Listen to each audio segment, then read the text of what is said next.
Hello viewers, আসসালামু আলাইকুম। আমি মঞ্জুর বলছি ইউরোপ এক্সপ্লোরার চ্যানেল থেকে। বর্তমানে আছি নেদারল্যান্ডসের অ্যামস্টারডামের নিকটবর্তী একটি এরিয়া আইমুদানে। আজকে ভিডিওতে থাম্বনেইল দেখে অবশ্যই বুঝতে পেরেছেন কোন বিষয়ে আলোচনা করতে যাচ্ছি। এমন একটা বিষয় আলোচনা করতে যাচ্ছি যে বিষয়ে আমি বহুদিন, বলতে পারেন কয়েক বছর ধরে অ্যানালাইসিস করে ঘাটাঘাটি করেও একটা সিঙ্গেল ভিডিও পাইনি যেটা ইনফরমেটিভ। ট্রাস্ট মি, গোটা ইউটিউব আপনি যদি ঘেটেও বেড়ান, আপনি একটা সিঙ্গেল ভিডিও পাবেন না যে ভিডিও আপনাকে বলে দিবে, যে ভিডিওতে আপনি জানতে পারবেন যে পর্তুগাল থেকে আপনি অন্য আরও ভালো ডেভেলপড কান্ট্রিগুলোতে কীভাবে আসতে পারেন পর্তুগিজ রেসিডেন্স থাকা সত্ত্বেও। পর্তুগিজ আমরা কিন্তু নর্মালি জানি যে আপনার ইউরোপের সেনজেনের অন্য দেশগুলোতে, যেই দেশে আপনার রেসিডেন্স কার্ড নেই, সেরকম দেশে আপনি আসলে শুধুমাত্র 6 মাস হায়েস্ট আপনি ট্রাভেল করার জন্য অ্যালাউ। আর এছাড়া আপনি কিন্তু ওখানে কাজ করার কোনো ফ্যাসিলিটি পাচ্ছেন না। সো কাজ করতে গেলে কিন্তু আপনার পর্তুগিজ রেসিডেন্স, ওই দেশের রেসিডেন্স কার্ড থাকা লাগছে। Portuguese residence card is not enough ওইখানে কাজ করার জন্য। সো আমি অনেক দিনের চেষ্টা ছিল যে আমি অনেকের কাছেই শুনতাম যে পর্তুগাল থেকে কিন্তু অনেকেই কাজ করে, আমাদের দেশে বহু মানুষ কাজ করে, আপনার নেদারল্যান্ডে কাজ করছে, ফ্রান্সে কাজ করছে, স্পেনে কাজ করছে, পর্তুগালের রেসিডেন্স কার্ড দিয়ে কিন্তু কাজ করতেছে।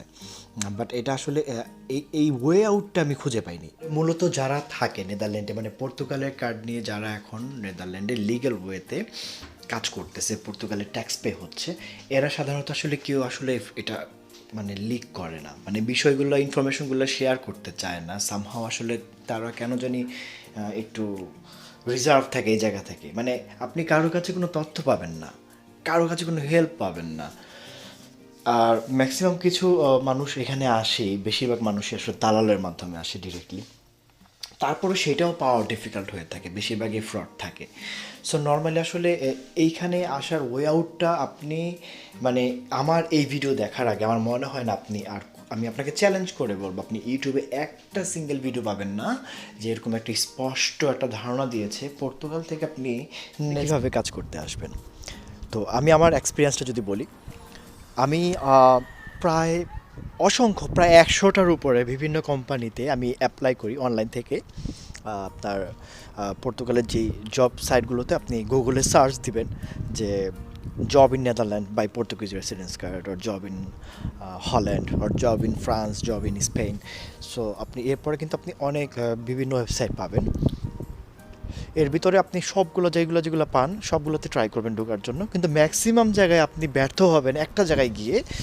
সেটা হচ্ছে যে most of the occupancies is allowed only for who have valid European passport বা ইউরোপিয়ান সিটিজেন কার্ড। এর মানে হচ্ছে আপনার ওই জবটি করতে হলে আপনাকে ইউরোপিয়ান পাসপোর্ট হোল্ডার হতে হবে বা ইউরোপিয়ান সিটিজেন হতে হবে। তো এটার জন্য আসলে বেশিরভাগ জায়গায় আসলে অ্যাপ্লাই করারই কোনো সুযোগই থাকে না। তবে আমি অনেক জায়গায় অ্যাপ্লাই করেছি, প্রায় দীর্ঘ 4 মাস বিভিন্ন জায়গায় অ্যাপ্লাই করার পর ফাইনালি আমার মার্চ মাসে আমার একটা কোম্পানি থেকে আমার ইমেল আসে। তো ওই ইমেলে ওরা বলে যে ওদের কাছে বেশ কিছু ওপেন ভ্যাকেন্সিজ আছে, তো আমি যদি স্টিল ইন্টারেস্টেড থাকি তাহলে আমি যেন তাদেরকে রেসপন্স করি। সো আমি তাদেরকে রেসপন্স করি এবং তারা আমাকে ইন্টারভিউতে ডাকে। পরের দিনে আমার একটি হোয়াটসঅ্যাপ ভিডিওতে ইন্টারভিউ হয়। দেন তারপর ওরা বলে দেয় যে আমার এই জবটাতে আমার বেশ কিছু সার্টিফিকেট অর্জন করতে হবে। নেদারল্যান্ডের একটা বড় সমস্যা হচ্ছে এখানে জব করতে গেলে, বিশেষ করে আমি যেহেতু ইন্ডাস্ট্রিয়াল সেক্টরে আছি জবে, তো ইন্ডাস্ট্রিয়াল সেক্টরগুলোতে জব করতে গেলে আপনার ভিসিএ সার্টিফিকেটটা অবশ্যই লাগে। এটা নেদারল্যান্ডের, এটা মিনিমাম রিকোয়ারমেন্ট। আপনার যদি কোনো ইন্ডাস্ট্রিতে নেদারল্যান্ডে জবে ঢুকতে হয় তাহলে কিন্তু অবশ্যই আপনার ভিসিএ সার্টিফিকেট লাগবে। আর এই ভিসিএ সার্টিফিকেটটা একটা কী বলবো, এটা একটা ওয়ার্স্ট একটা থিং। এটা আপনার আবার এখানে পড়াশোনা করতে হবে। আপনার প্রায় যেই ট্রেনিং আপনার মনে হবে যে মিনিমাম 7 দিন 8 দিন 10 দিন পড়ানো উচিত, সেটা 3 ঘন্টা ট্রেনিং দিয়ে তারপর পরীক্ষা দিতে হবে। বাট এটা খুব কঠিন কিছু না, আপনি যদি মনোযোগ দিয়ে আগে থেকে কিছু প্রিপারেশন নিয়ে রাখেন ভিসিএ সম্বন্ধে, ভিসিএর মকগুলো যদি আপনি নেট থেকে অনলাইনে ডাউনলোড করে মক টেস্টগুলো দিয়ে থাকেন তাহলে কিন্তু আপনি ভিসিএ সার্টিফিকেটটা পেতে পারেন। সো ফার্স্ট অফ অল আপনার কিন্তু ভিসিএ সার্টিফিকেট মাস্ট লাগবে, যেটা ওরা আমাকে বলেছে। দেন আমি যেই কাজটাতে আসছি সেটা হচ্ছে হাই প্রেশার অপারেটর হিসেবে।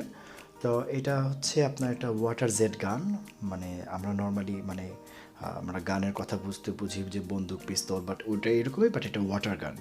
তো এই ওয়াটার গানটা আমার ইউজ করতে হয় আমার প্রায় 500 বার, 1000 বার, 1500 বার, মানে 1500 বার বা 2000 বারের যদি আমি ওয়াটার প্রেশারে যদি আমি আমার ওয়াটার গানটা ইউজ করি, সেই পানি যদি সেই পানি ফোর্সটা যদি কোনো একটা মানুষের গায়ে লাগে, সে 15 পিসেস হয়ে যেতে পারে, মানে 15 পিস হয়ে যেতে পারে, এরকম পাওয়ারফুল একটা গান। সো এটা অফকোর্স আপনার ট্রেনিং লাগবে। তো এই ট্রেনিংগুলো ওরাই প্রোভাইড করবে।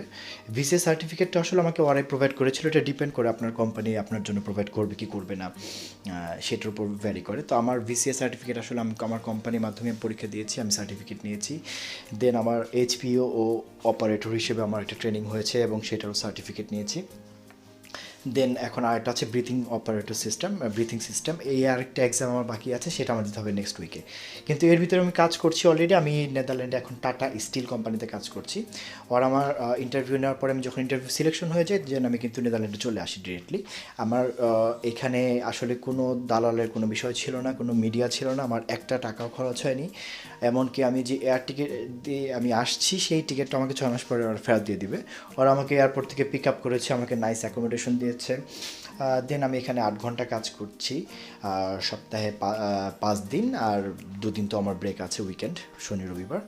সো সব কিছু মিলে খুব ভালো যাচ্ছে বলা যেতে পারে। সো এই ভিডিওতে আসলে আমি যদি টোটালটা যদি আমি আপনাদেরকে তুলে ধরতে চাই যে আমি কীভাবে আসলাম, এখানে কি করা উচিত আসতে গেলে, কোন ওয়ে আউট, আমি কিন্তু একটু সংক্ষেপে বলে দিয়েছি। আমি এরপরে আরও ডিটেল আমি আপনাদেরকে শেয়ার করব।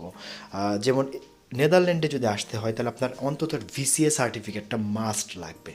আপনার যদি প্ল্যান থাকে যে না আপনি পর্তুগাল থেকে নেদারল্যান্ডে আসবেন, দেখুন এখানে কিন্তু স্যালারি মিনিমাম বেসিক স্যালারি হচ্ছে আপনার 25 ইউরো পেয়ে যাবেন।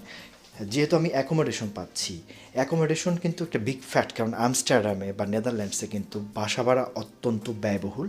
এখানে একটা রুম নিতে গেলে আপনার 1000-1200 ইউরো চলে যায় শুধু একটা রুম নিতে গেলে, আর একটা বেড স্পেস নিতে গেলে 500-600 ইউরোর নিচে আপনি পাবেন না। সো এখানে আপনাকে দেখতে হবে যে কোম্পানি যেন আপনাকে অ্যাকোমোডেশন দেয়। সো এখানে যদি ইন্ডাস্ট্রিয়াল সেক্টরের যে জবগুলো হয়, এগুলোর প্রতিটা জবে কিন্তু কোম্পানি অ্যাকোমোডেশন দিয়ে থাকে।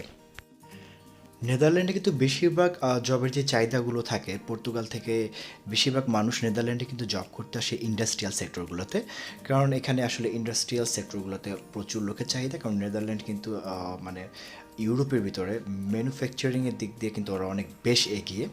তো যার কারণে ইন্ডাস্ট্রিয়াল সেক্টরে সবসময় চাহিদা বেশি। তবে আপনারা যারা স্কিল্ড, তারা কিন্তু তাদের জন্য কিন্তু ইজি আসাটা, হ্যাঁ, কারণ ওরা স্কিল লোক খুঁজে। বাট বেশিরভাগ বললাম না, বেশিরভাগই আসলে পাসপোর্ট চায়।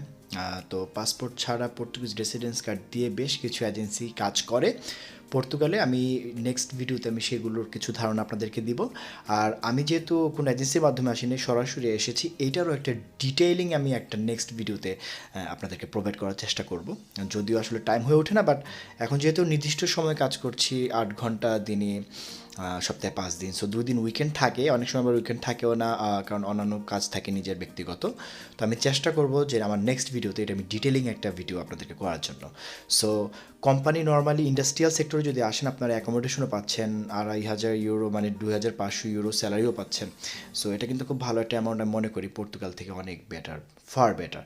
সো আজকের ভিডিও এই পর্যন্তই। আপনার যদি ভিডিও ভালো লাগে তাহলে অবশ্যই কমেন্টে আমাকে জানান। আমি নেক্সট ভিডিওতেও আমি আপনাদেরকে আরও ডিটেল